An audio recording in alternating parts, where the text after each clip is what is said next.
hajar hagoban, ngan benang tabung lagi. Amerikan haji lokri, dia kau cinta putrai,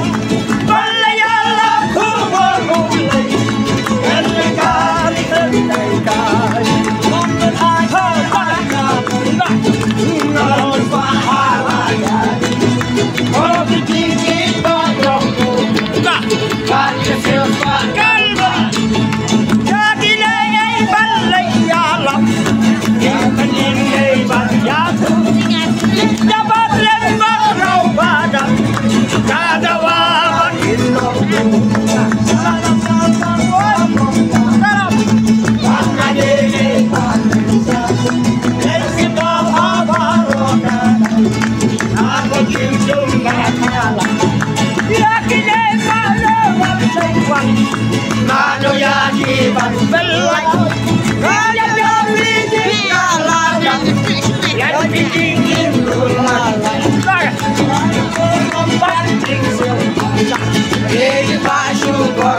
Hãy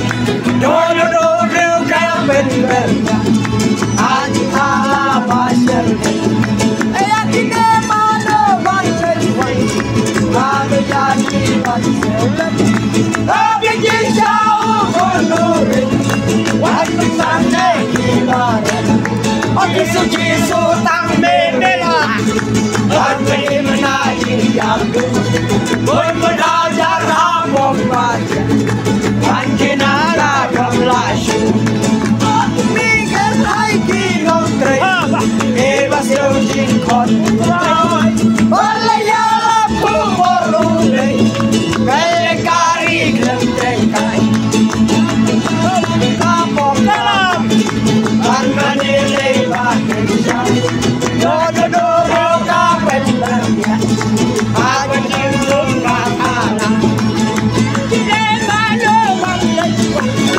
Manuyaki Bantelak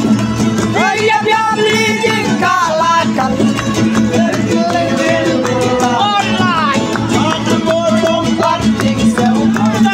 Eating Pashu On the real Garden Berry Aditala Basher Jadi Lemano Bankan Siu Manuyaki Bantelak Tapi Jishau Kono Wan Sunday Dimare Itu Yesu Tang Bebela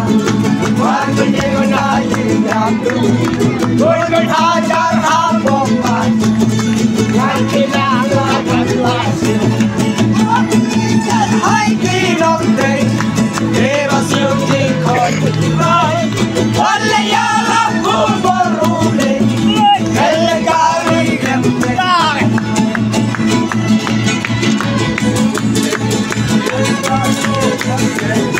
Come on.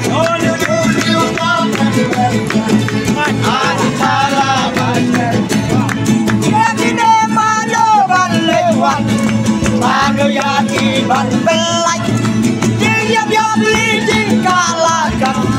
Dan diri lalai Ada Mawlang Planting Cell Pashu On the real Garden Berry Aditala Basher